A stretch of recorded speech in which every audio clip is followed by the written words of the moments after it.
every man, woman on this planet is a racist. But what you got to understand, when you mix evil with racism, that's when it becomes dangerous. So Right. that's what I'm saying to you. Racism is just a word, but when you put evil, and there are some evil people, and when you mix that with racism, then you got a problem. And so we still got problems.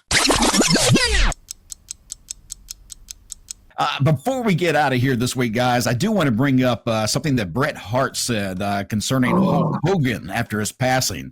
He said, "I will always shake my head and wonder why he was such a roadblock for me. He wouldn't do anything for me.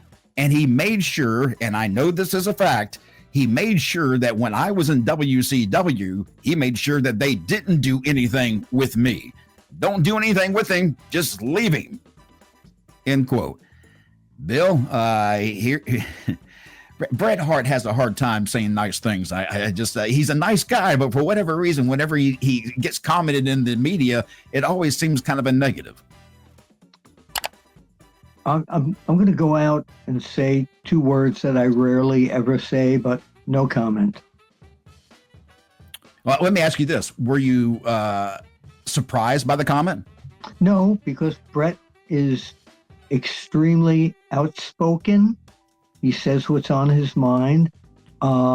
Personally, I love him to death, but I think professionally he's very bitter about a lot of things that happened in his career. And whether or not that happened, that is a possibility that it did happen. I'm not denying what he says, but I just think we don't need to hear that, especially on the heels of Hulk Hogan's passing. Yeah, I think the description you just gave of Bret was pretty good. Professional and personal, Teddy, because Bret, you and Bret get along perfectly fine. He's a great guy, but he does seem like he just tends to put his foot in his mouth sometimes, maybe inappropriate times. Let's put it that way.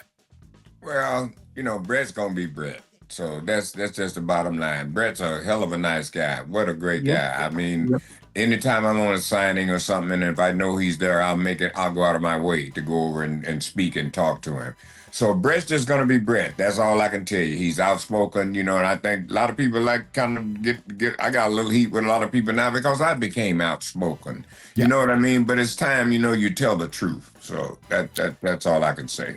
And that's why, it's so easy for me whenever I do these shows, as long as you tell the truth and your truth and what you believe is the truth, and you own up to the good and the bad, nobody should have a thing to say about it.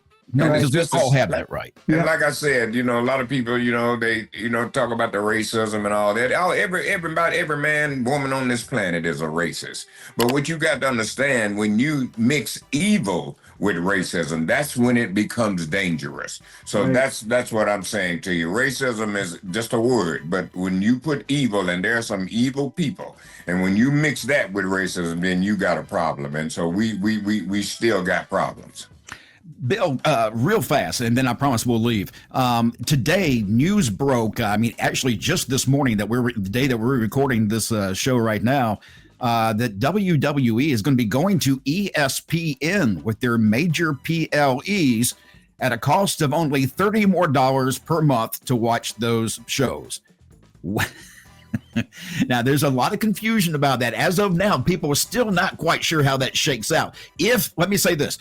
I heard just before we came in here that if you have a YouTube TV subscription or something like that has ESPN connected to that, it shouldn't cost you anything more. You just have to download an app and run it through the app. Paying for that, you're paying like $45, $50 for that YouTube service.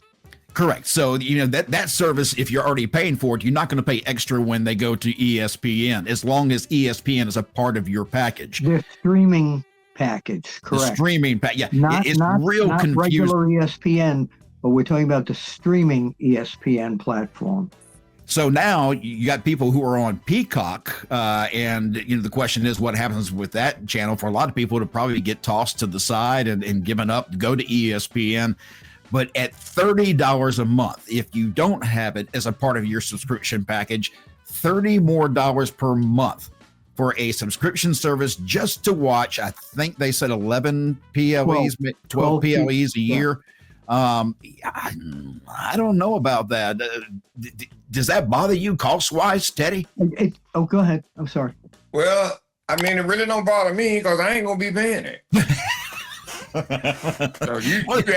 that's exactly the wrong question. That's exactly how people will react, though. I got an idea.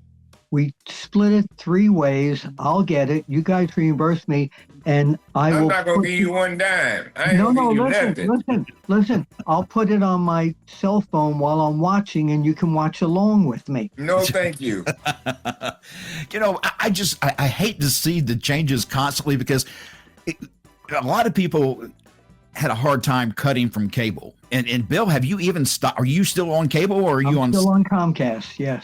See, there's still a lot of people that way. And $320 a month. How much? $320 a month to get all the channels that we have. That include Netflix, Jesus Christ, HBO Max, and a whole bunch of them. Yeah. You know what I paid for a month for my cable? $87. I was about to say mine's less than $100 a month. Yeah, you gotta cut that cable. Which companies are you using? DirecTV. You can go through DirecTV. I use YouTube TV, and then I buy whatever extra little apps I want to go with it. My cable service is DirecTV.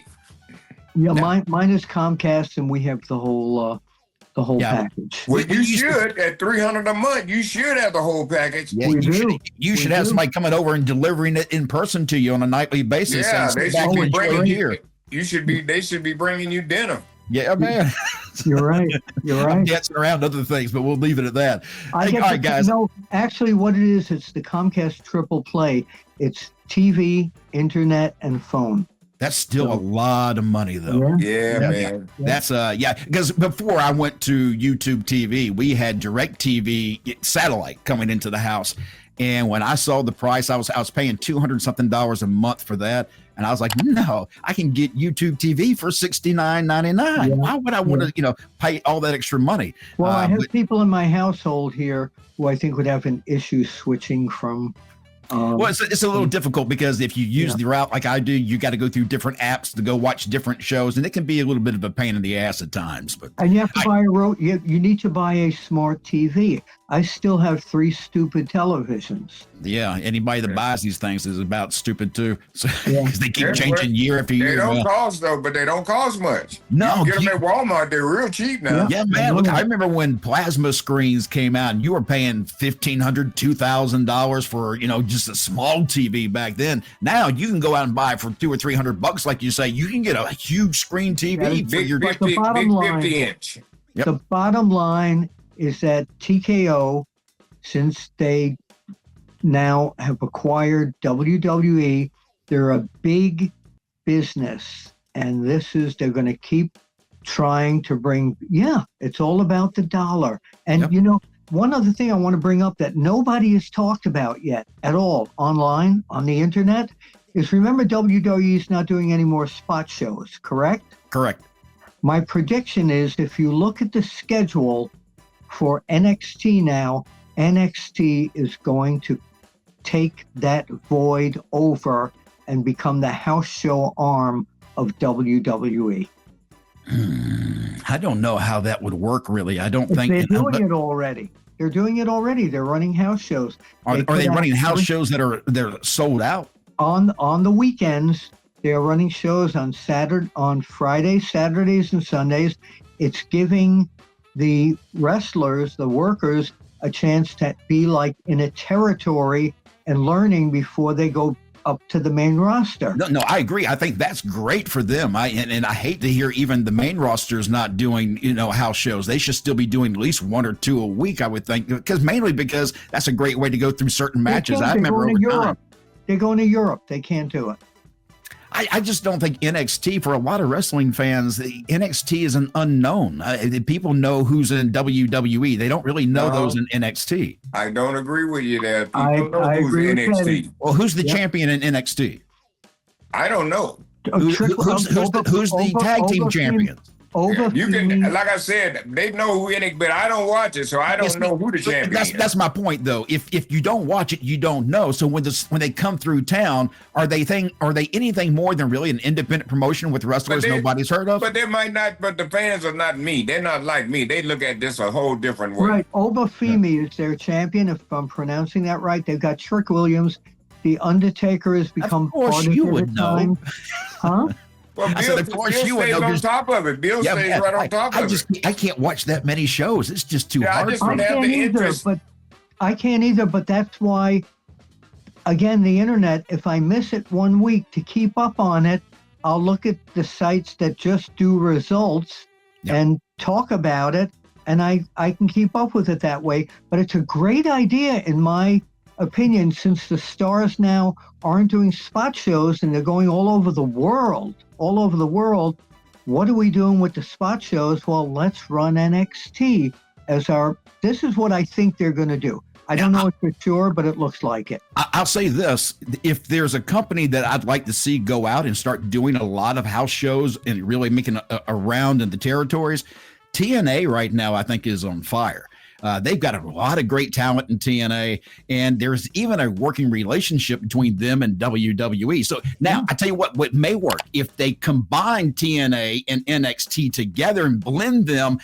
That would be a show I'd be interested in. Now you got me hooked. TNA versus NXT on the road. Yeah, great idea.